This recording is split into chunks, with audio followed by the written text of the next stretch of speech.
Faz exatos 15 dias que a guerra se arrasta, e finalmente Putin respondeu à proposta de cessar-fogo, mas em vez de aceitar de imediato, impôs uma série de condições duras, ainda que bem mais brandas do que as exigências anteriores.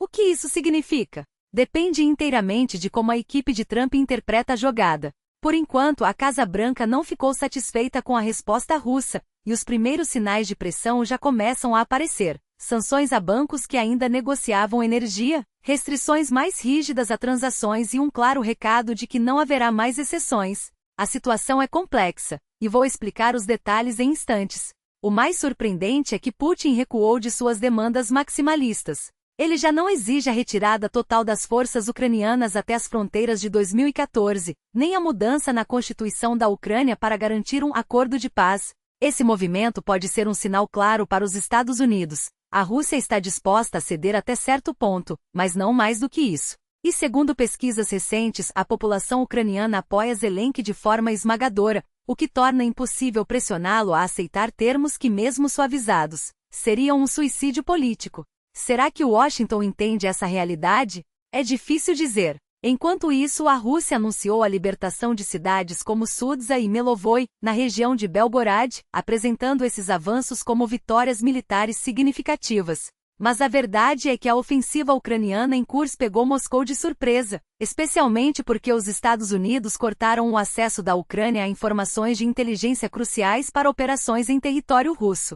O chamado Placídio de Kursk está próximo de seu fim, mas isso não significa que o problema desaparecerá. As tropas russas na região não vão evaporar como num passe de mágica. No entanto, a operação cumpriu seu objetivo declarado. Forçou a Rússia a deslocar suas melhores unidades de drones para a área, aliviando a pressão sobre a linha de frente ucraniana. Pelo menos nos principais pontos de avanço russo, a situação se estabilizou, embora a defesa ucraniana em Kursk continue enfrentando enormes dificuldades. A Ucrânia, por sua vez, intensificou seus ataques com drones em solo russo, atingindo Moscou com maior profundidade do que antes e até mesmo uma refinaria de petróleo de grande importância. Enquanto isso, do lado russo, a situação dos soldados continua desoladora. São lançados em ofensivas suicidas, humilhados, abandonados quando feridos e, por falta de efetivo, até mesmo unidades de infantaria são realocadas para funções para as quais não estão preparadas. Recentemente, a Rússia mobilizou 20 batalhões de reserva, incluindo 12 ligados à 12ª Diretoria Principal, responsável pela guarda de instalações nucleares e depósitos de armas atômicas, e os enviou para a região de Tors. Esses e outros detalhes fazem parte da análise de hoje, que você pode apoiar com um like, um comentário ou assinando o canal. Suas interações são fundamentais, pois ajudam a ampliar o alcance do conteúdo. Se quiser ir além, também é possível contribuir financeiramente. Os recursos ajudam a manter o canal independente, sem depender de oligarcas, governos ou fundações. Apenas você e eu juntos conseguimos manter essa discussão viva, apoiar os militares ucranianos e dissuadir soldados russos de cometerem crimes de guerra ou se alistarem em uma máquina de morte. Esse é o propósito que nos move, e sua ajuda é o que torna isso possível. Agora vamos ao que realmente importa, as declarações recentes de Putin. Em uma coletiva de imprensa ao lado de Alexander Lukashenko, o presidente russo afirmou que apoia a ideia de um cessar-fogo, mas com uma condição clara: ele deve levar a uma paz duradoura e resolver as causas profundas do conflito. Putin agradeceu aos esforços de líderes como o presidente dos Estados Unidos, o primeiro-ministro da Índia e os presidentes da China e do Brasil, que têm mediado negociações. Concordamos com a proposta de interromper as hostilidades, disse ele, mas partimos do princípio de que esse cessar-fogo deve resultar em uma paz estável e na eliminação das raízes da crise, que infelizmente ainda persistem. Sobre a disposição da Ucrânia em negociar, Putin foi direto. As reuniões em países como a Arábia Saudita mostram que Kiev está sob forte pressão americana, mas ele acredita que a decisão final caberá aos ucranianos, baseada na realidade atual. Putin também visitou a região de Kursk, onde ouviu relatos dos comandantes locais. Segundo ele, a situação está totalmente sob controle russo. A força invasora está completamente isolada. O comando ucraniano perdeu o controle sobre suas tropas na zona de incursão. Antes, pequenos grupos tentavam escapar. Agora, isso é impossível. Eles se infiltram em trios, mas a área está sob fogo constante. Os equipamentos foram abandonados e não há como retirá-los. Nos próximos dias, com o bloqueio total, restarão apenas duas opções: rendição ou morte. Diante desse cenário, Putin questionou se um cessar-fogo de 30 dias seria viável. Há nuances, afirmou. Se o fogo cessar, quem está em Kursk poderá sair sem combate, mas terão que responder pelos crimes cometidos contra civis. Ou o comando ucraniano ordenará que deponha as armas. Como resolveremos isso ao longo dos quase 2.000 quilômetros de linha de frente? As tropas russas avançam na maioria dos setores, criando condições para bloquear grandes unidades inimigas. Esses 30 dias serão usados para mobilizar mais tropas na Ucrânia, reabastecer arsenais e treinar novas divisões? Ou isso não acontecerá? Ele também levantou questões práticas. Quais seriam os mecanismos de controle e verificação? Quem daria a ordem para cessar os combates? Como garantir o cumprimento do acordo ao longo de uma frente tão extensa? Quem determinaria quem violou o cessar-fogo e como seria a responsabilização? Todas essas perguntas exigem respostas claras, concluiu Putin. E enquanto elas não chegam, a guerra continua. A ideia em si é correta e nós a apoiamos, mas é fundamental discutir os detalhes, inclusive, se necessário, diretamente com o presidente dos Estados Unidos. Nossa posição permanece inalterada. Defendemos uma solução pacífica para o conflito, afirmou Putin. E como diz o ditado popular, o que foi dito tem seu peso, por isso o que foi proposto em seu discurso recente não pode ser ignorado. Ou seja, as condições apresentadas pela Rússia não são aceitáveis para Kiev. Putin explorou uma estratégia previsível, concordou, em tese, com um cessar-fogo, mas o condicionou a exigências que tornariam qualquer acordo inviável para a Ucrânia. Entre elas, a suspensão imediata da mobilização, o fim dos envios de armas ocidentais e a rendição das tropas ucranianas na região de Kursk, um contingente que, segundo o próprio chefe do Estado-Maior russo, Valery Gerasimo, já estaria totalmente cercado e neutralizado. Uma contradição flagrante, já que dias antes, Gerasimo havia garantido que a situação na área estava sob controle absoluto, e que as forças ucranianas haviam sido aniquiladas. Com essa manobra, Putin tentou devolver a bola para o campo ucraniano, e por tabela para os Estados Unidos. A questão agora é: Washington permitirá que Moscou imponha essas condições ou insistirá em um cessar-fogo sem pré-requisitos? Enquanto isso, o ex-presidente Donald Trump anunciou que seu enviado especial e outros representantes americanos estão em negociações diretas com a Rússia para buscar uma solução para o conflito. A Casa Branca reagiu de forma cautelosa, mas positiva, ao sinal de disposição russa para um armistício. Espero que Putin esteja realmente pronto para pôr fim a este pesadelo, declarou Trump. Fez declarações promissoras, mas incompletas. Quero ver um cessar-fogo concreto e espero ter a oportunidade de conversar pessoalmente com ele. No entanto, a posição americana ainda não é definitiva. Trump deixou claro que os Estados Unidos estão discutindo com Kiev questões territoriais sensíveis, incluindo os territórios que a Ucrânia poderia perder como resultado da guerra. Não estamos agindo às cegas. Conversamos sobre quais áreas devem ser preservadas, quais seriam objeto de negociação e quais elementos de um eventual acordo são inegociáveis, explicou. Entre os pontos mais delicados está o controle da usina nuclear de Zaporizhia, uma infraestrutura crítica cuja posse é disputada por ambos os lados. Quem ficará com a usina?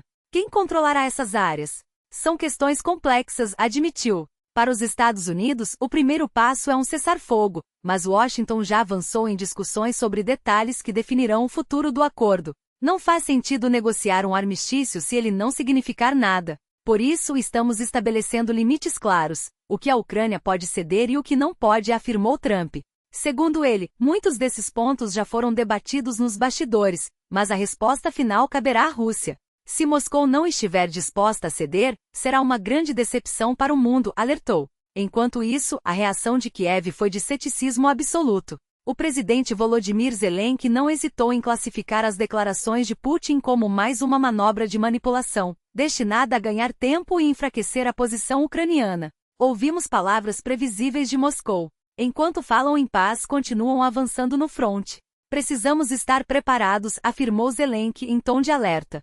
Para ele, as condições impostas por Putin são inaceitáveis, e têm um único objetivo: tornar qualquer negociação impossível. Ele não diz não diretamente, mas cria obstáculos que inviabilizam qualquer solução real, criticou. Zelensky, no entanto, não fala apenas em nome próprio. Ele carrega o mandato claro da população ucraniana, como demonstram pesquisas recentes. Uma esmagadora maioria de 74% dos ucranianos apoia a continuação da guerra, mesmo que isso signifique lutar sem o apoio americano, caso necessário. Além disso, 59% acreditam que a Ucrânia ainda pode vencer o conflito, enquanto apenas 21% discordam. A rejeição a um cessar-fogo é igualmente contundente. A maioria absoluta recusa qualquer acordo que não garanta a devolução integral dos territórios ocupados. As exigências russas, como a renúncia à adesão à OTAN, dividem a opinião pública. 38% são favoráveis, 37% contrários. Uma diferença dentro da margem de erro.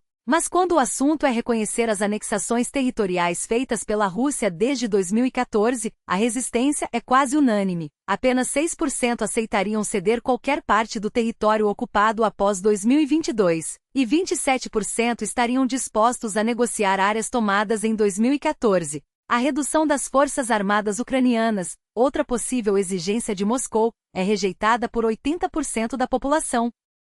Os números revelam uma nação unida em torno de seu presidente. Enquanto Trump mal alcança 46% de aprovação nos Estados Unidos, Zelensky conta com o apoio de 72% dos ucranianos, que aprovam seu desempenho em algum grau. A guerra também redefiniu as prioridades políticas do país. 62% dos cidadãos rejeitam a realização de eleições durante o conflito, e outros 19% só as aceitariam sob um cessar-fogo.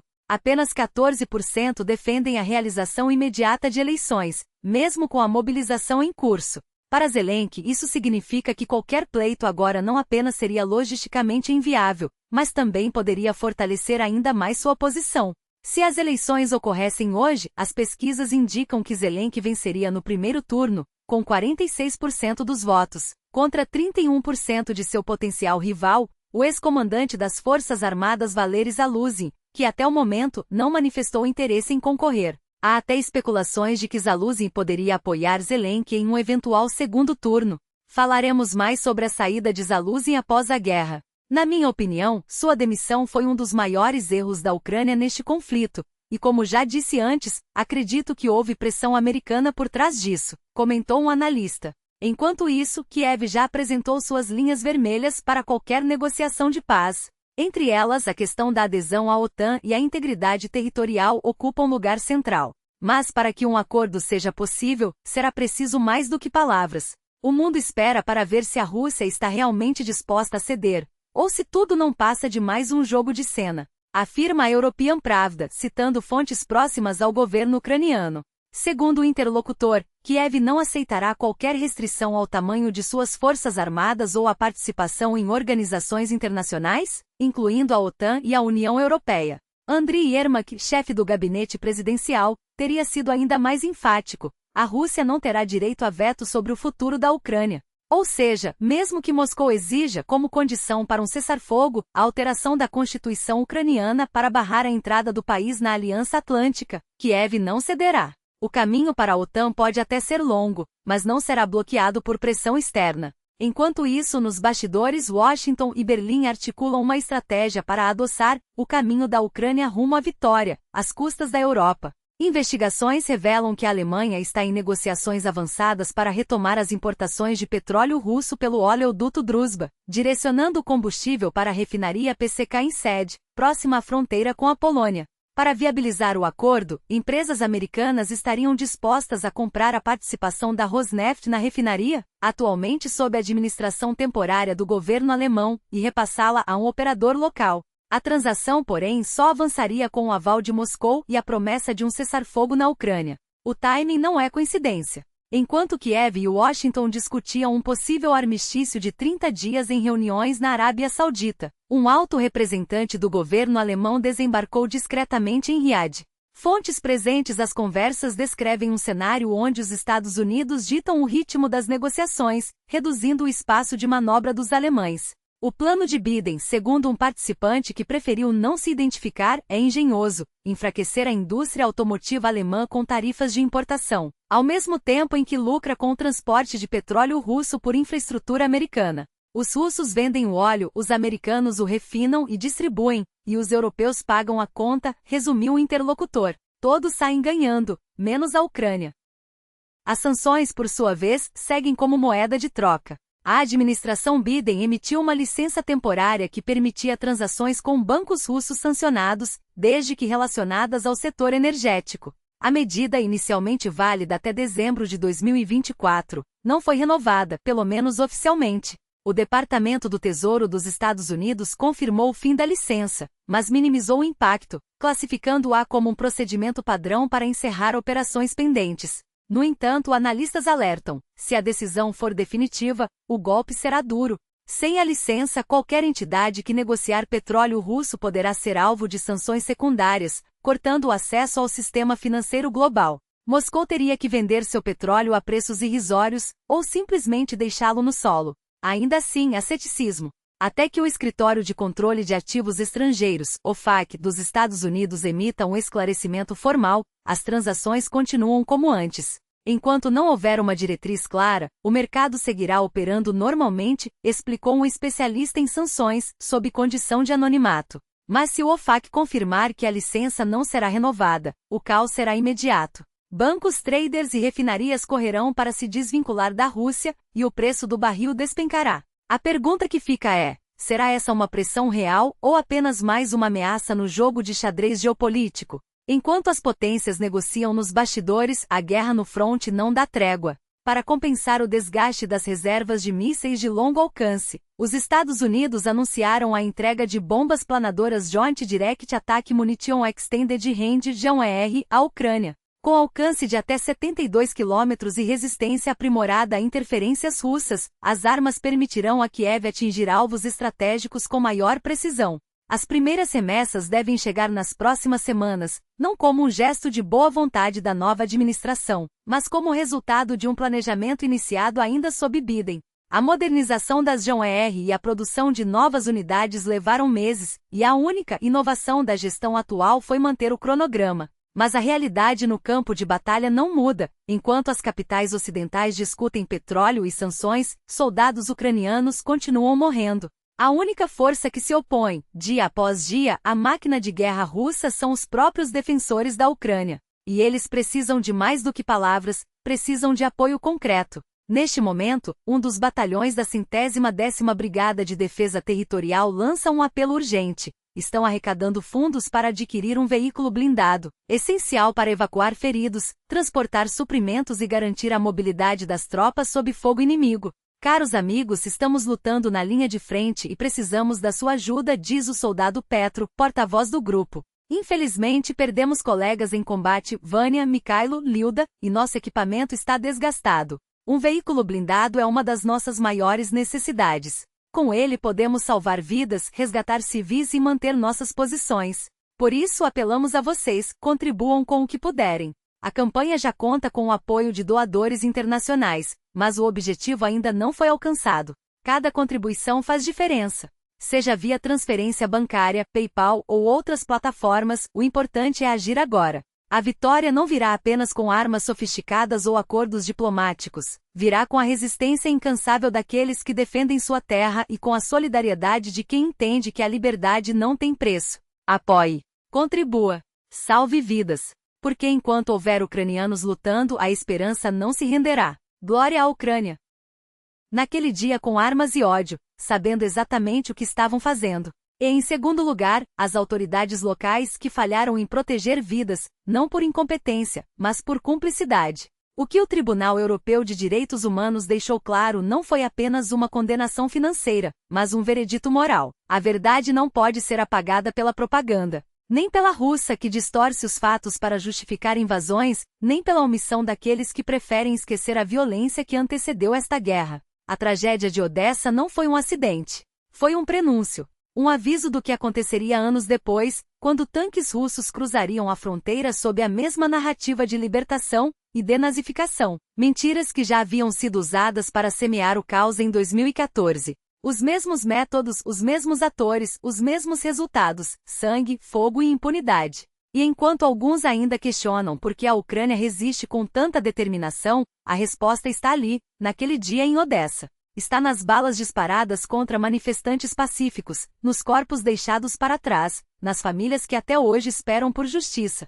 Mas a justiça não virá apenas de tribunais. Ela virá daqueles que se recusam a normalizar a barbárie. Daqueles que entendem que cada doação, cada palavra de apoio, cada gesto de solidariedade é um golpe contra a máquina de guerra russa. Não se trata de escolher lados em uma disputa geopolítica, trata-se de escolher entre a humanidade e a crueldade, entre a liberdade e a opressão, entre a verdade e as mentiras que já custaram milhares de vidas. A Ucrânia não está lutando apenas por seu território, está lutando por um futuro onde tragédias como a de Odessa não se repitam, onde crianças não precisem crescer em abrigos subterrâneos, onde famílias não sejam separadas pela guerra, onde a palavra paz não seja apenas uma lembrança distante. Esse futuro depende de nós. Depende de você. As criptomoedas, as transferências, os fundos de ajuda, tudo isso é uma linha de frente invisível, mas tão vital quanto qualquer trincheira. Porque enquanto houver ucranianos dispostos a defender sua pátria, haverá esperança. E enquanto houver pessoas no mundo dispostas a apoiá-los, essa esperança se tornará realidade. Não espere pelo amanhã. Haja agora. Porque a história não perdoa aqueles que viram o rosto enquanto o fogo se alastrava. Glória à Ucrânia. Glória aos seus heróis. E glória a todos que escolhem estar do lado certo. Cada ataque é um lembrete. A impunidade não dura para sempre. Enquanto a Rússia insiste em negar sua responsabilidade, as provas se acumulam como escombros de suas próprias mentiras. O fogo no prédio dos sindicatos em Odessa não foi um acidente, foi um crime planejado, executado com a cumplicidade de quem hoje foge para Moscou em busca de proteção. E o que fazem aqueles que juram defender a verdade?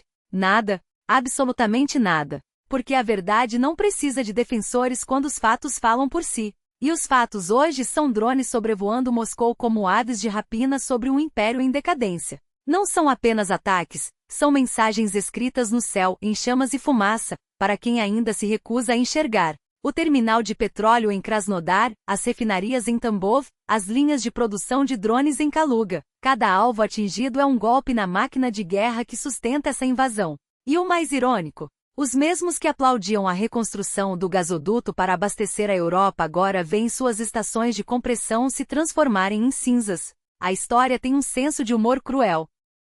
Mas não se enganem, esses ataques não são apenas retaliação. São estratégia. Cada drone que sobrevoa o Anel dos Jardins, cada explosão perto da Torre Chukow, onde a arquitetura russa um dia simbolizou grandeza, é um lembrete de que nenhuma fronteira é inviolável. Nenhuma mentira é grande o suficiente para esconder a realidade. A Ucrânia não está apenas lutando por seu território. Está lutando por um futuro onde a verdade não seja refém de tanques e propaganda. E enquanto Moscou acorda com o som de sirenes, enquanto seus líderes se escondem atrás de declarações vazias, uma coisa é certa: a guerra não será vencida apenas nos campos de batalha. Será vencida na mente de quem ainda acredita que a Rússia pode continuar agindo como se as regras não se aplicassem a ela. Mas as regras existem, e elas estão sendo reescritas em tempo real com fogo e determinação.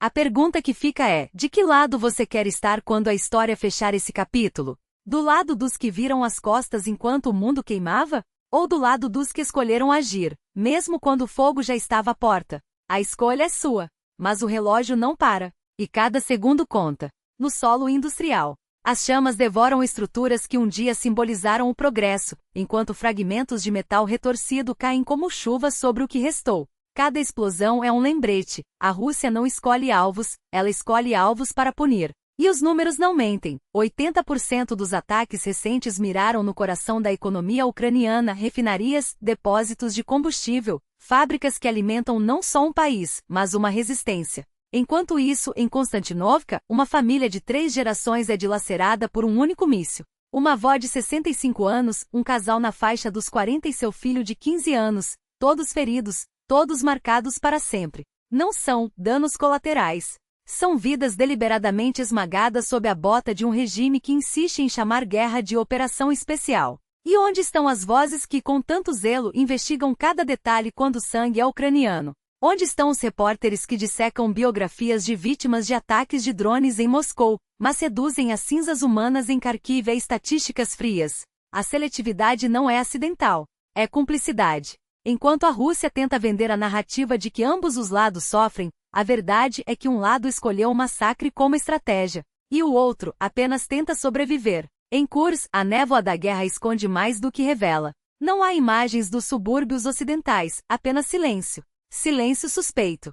Porque quando um exército invasor evita mostrar suas posições, é sinal de que está perdendo mais do que território, está perdendo o controle da narrativa. Os drones ucranianos não dão trégua. Filmam cada tentativa russa de cruzar o rio Psel, cada blindado afundando na correnteza, cada soldado que se arrasta para fora da água só para ser atingido por um segundo ataque. A tecnologia não perdoa. E a Rússia, apesar de seus aliados obscuros, ainda não aprendeu essa lição. Mas a crueldade não se limita ao campo de batalha. Vídeos circulam, e não deveriam, de prisioneiros ucranianos executados a sangue frio. Homens desarmados, rendidos, assassinados como se suas vidas fossem moeda de troca em um jogo doentio. O Comitê Internacional da Cruz Vermelha foi notificado. A ONU recebeu os arquivos. Mas enquanto as instituições debatem protocolos, corpos se acumulam. E cada execução filmada é um recado. Para Putin, a vida humana vale menos que um like em um canal de propaganda. Nas fronteiras de Sumi, a tática muda. Grupos de assalto em quadriciclos, soldados norte-coreanos misturados a mercenários russos, ataques relâmpago com drones suicidas. A Ucrânia responde com precisão cirúrgica. Cada veículo destruído, cada soldado abatido é um lembrete de que a superioridade numérica não vence guerras. A inteligência sim, mas a pressão é constante. A cada dia a linha de frente se move alguns metros. E a cada noite a aviação russa despeja toneladas de bombas sobre posições civis, tentando apagar não só as defesas, mas a própria ideia de que a Ucrânia pode resistir. A pergunta que ecoa nos bunkers e nas trincheiras não é se a Rússia vai recuar, mas quando o mundo vai perceber que cada dia de hesitação é um dia a mais de sangue. A história não julgará apenas os agressores. Julgará também os que viram para o outro lado. E você, de que lado quer estar quando os livros forem escritos? Do lado dos que fingiram não ver? Ou dos que escolheram agir, mesmo quando o preço era alto demais? O relógio não espera. E a Ucrânia não pode se dar ao luxo de esperar por você. E a verdade nua e crua é que cada metro conquistado pela Rússia não é fruto de força, mas de desespero. Desespero que se disfarça de estratégia, que se esconde atrás de números inflados e promessas vazias. Porque quando um exército precisa jogar no fronte soldados treinados para guardar ogivas nucleares, quando manda para a morte marinheiros de um porta-aviões desativado, quando recorre a unidades de segurança de instalações atômicas para tapar buracos na linha de frente, não há mais ilusões a preservar. Há apenas a confirmação de que o poço secou. E o que resta agora é um regime disposto a queimar até o último recurso, humano, material, moral, para não admitir a derrota. Mas a Ucrânia não luta contra um exército. Luta contra o tempo, contra a fadiga, contra a hesitação de quem ainda acredita que esta guerra é um problema distante, algo que se resolve com palavras bonitas e sanções que chegam tarde demais. Enquanto isso, em Pokrovsk, em Torets, em cada vila cujo nome mal aparece nos mapas, soldados ucranianos transformam cada colina em uma fortaleza, cada trincheira em um obstáculo intransponível. Não porque tenham mais tanques, mais drones, mais mísseis, mas porque tem algo que a Rússia perdeu há muito tempo, um motivo para não recuar. E é essa diferença que decide batalhas. Veja o que acontece quando a tecnologia encontra a necessidade. Drones que antes serviam para reconhecimento agora desenrolam quilômetros de arame farpado em minutos, criando barreiras que atrasam o avanço inimigo e salvam vidas. Não é magia. É engenhosidade nascida da escassez, da urgência, da recusa em aceitar que o impossível é inevitável. Enquanto a Rússia joga seus últimos homens em ataques suicidas, a Ucrânia inova. Enquanto Moscou conta corpos, Kiev conta segundos. E cada segundo ganho é um segundo a mais para respirar, reagrupar, resistir. Mas a resistência não é infinita. Cada dia que passa sem apoio decisivo é um dia em que a linha de frente se aproxima das cidades, em que hospitais lotam, em que crianças aprendem a reconhecer o som de um míssil antes mesmo de saber ler. Não são números em um relatório. São vidas. E cada vida perdida por omissão será um peso na consciência de quem poderia ter agido, mas escolheu esperar. A história não perdoa quem fecha os olhos. Ela também não esquece quem escolheu ficar do lado certo, mesmo quando era mais fácil virar as costas. O mundo já viu isso antes, em 1939, em 1992, em tantos outros momentos em que a indiferença custou milhões. A pergunta não é se a Ucrânia vai resistir, é se o resto de nós vai ter a coragem de fazer o que é necessário, antes que seja tarde demais. O relógio não para, e a Ucrânia não pode se dar ao luxo de esperar por quem ainda não entendeu que esta guerra não é só deles. É nossa, de todos nós. E é por isso que cada vida salva hoje é um ato de resistência. Os soldados ucranianos não estão apenas defendendo seu país, estão expondo ao mundo a verdadeira face de um sistema que trata seus próprios homens como descartáveis. Quando um drone ucraniano captura o momento exato em que uma rede improvisada desvia um ataque russo, não é apenas uma vitória tática. É a prova de que até os recursos mais simples podem vencer a máquina de guerra que se alimenta da desumanização. Mas o que acontece quando o inimigo não é apenas um exército, mas um mecanismo de opressão que devora seus próprios soldados? Os relatos dos que sobreviveram aos assaltos suicidas russos não deixam dúvidas, não são apenas ordens, são sentenças. Homens feridos sem atendimento médico são recolhidos e enviados de volta à linha de frente como se fossem peças de reposição. Documentos confiscados, telefones apreendidos, identidades apagadas, como se a despersonalização fosse a única forma de manter o controle. Por que nos tratam como criminosos? Pergunta um soldado, enquanto o outro descreve como o dinheiro que deveria sustentar suas famílias é desviado por comandantes que lucram com o sofrimento alheio. Não é guerra, é exploração. E quando a resistência surge, ela é esmagada com violência calculada. Os que se recusam a marchar para a morte são trancados em buracos escuros, sem luz, sem comida, sem esperança. As imagens falam por si. Homens amontoados em condições desumanas, feridos abandonados à própria sorte, enquanto seus superiores os chantageiam com a promessa de liberdade, se pagarem o preço certo. Mas o preço nunca é pago, porque o sistema não quer sobreviventes, quer corpos. A crueldade não termina nas trincheiras. Os que conseguem escapar do fronte muitas vezes encontram um destino ainda mais sombrio: a prisão, a dependência química forçada, a morte nas mãos dos mesmos que deveriam liderá-los. Comandantes vendem drogas para transformar soldados em viciados, depois os punem por desobediência e cobram para libertá-los. Quando as denúncias surgem, os denunciantes desaparecem. Quando crimes são expostos, os culpados são promovidos. E quando um assassino de civis, como o jovem que espancou até a morte um homem com deficiência, é recrutado para lutar na Ucrânia, o ciclo se completa. A violência não tem fronteiras. A pergunta que fica não é sobre estratégia militar, é sobre humanidade. Cada soldado russo que se recusa a matar, cada família que exige justiça, cada voz que denuncia o horror é um passo em direção ao fim dessa máquina de destruição. A Ucrânia não precisa de heróis mortos. Precisa de aliados vivos, aqueles que escolhem não ser cúmplices. Porque no fim, a guerra não será vencida apenas com armas. Será vencida quando o mundo entender que a indiferença também é uma forma de traição, e que o preço da liberdade nunca foi tão alto nem tão necessário. Sobre humanidade. Cada soldado russo que se recusa a matar, cada família que exige justiça, cada voz que denuncia o horror é um passo em direção ao fim dessa máquina de destruição. A Ucrânia não precisa de heróis mortos. Precisa de aliados vivos, aqueles que escolhem não ser cúmplices. Porque no fim, a guerra não será vencida apenas com armas. Será vencida quando o mundo entender que a indiferença também é uma forma de traição, e que o preço da liberdade nunca foi tão alto nem tão necessário. Mas enquanto alguns caem como mártires, outros são enterrados como números. Maxim Kalonov assinou um contrato com o Ministério da Defesa e partiu para a guerra. 2 meses depois, estava morto. Na cerimônia de despedida, disseram que tombou sob fogo de morteiro enquanto resgatava um companheiro ferido. Palavras bonitas, discursos inflamados. O prefeito de Berezovsk, Alexei Goril, exaltou sua coragem, chamou-o de defensor de homem que deu a vida pelos outros. Mas de que adianta um caixão coberto de medalhas se a verdade é que ele foi jogado numa vala comum da propaganda? Se sua família ainda luta para receber os míseros 5 milhões de rublos que o Estado lhe deve, como se dinheiro pudesse pagar o sangue derramado? E não é só Maxim. Há outros nomes, Alexandre Kashiko ou Konstantin Kudreno. Jovens que viraram estatísticas, cujos corpos foram partidos ao meio e cujas famílias agora enfrentam o mesmo silêncio cínico. O Estado os enterra com honras militares, mas nega-lhes justiça. Porque honras são baratas. Justiça não. Enquanto isso, na Rússia, quem ousa questionar o sistema é esmagado. Artistas que se recusam a dançar para o regime viram alvos.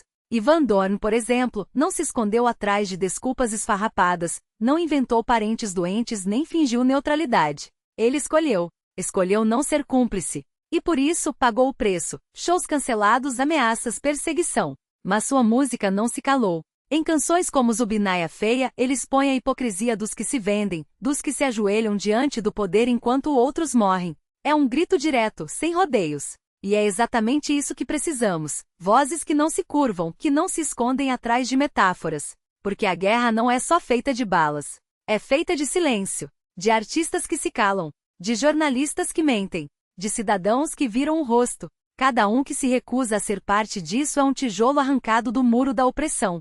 Cada um que apoia quem resiste, seja um soldado que deserta, seja um músico que canta a verdade, está ajudando a construir um futuro onde a vida não seja moeda de troca. Ivan Dor não é um herói. É um homem que decidiu não trair a si mesmo. E isso, hoje, é um ato de coragem. Então, se você acredita que a arte deve servir à verdade, se você acha que a liberdade vale mais do que o conforto, apoie quem não se vende. Ouça, compartilhe, mostre que há quem ainda escolha a humanidade. Porque no fim, a guerra só acaba quando deixamos de fingir que ela não é nossa. E quando entendemos que a indiferença não é neutralidade, é cumplicidade.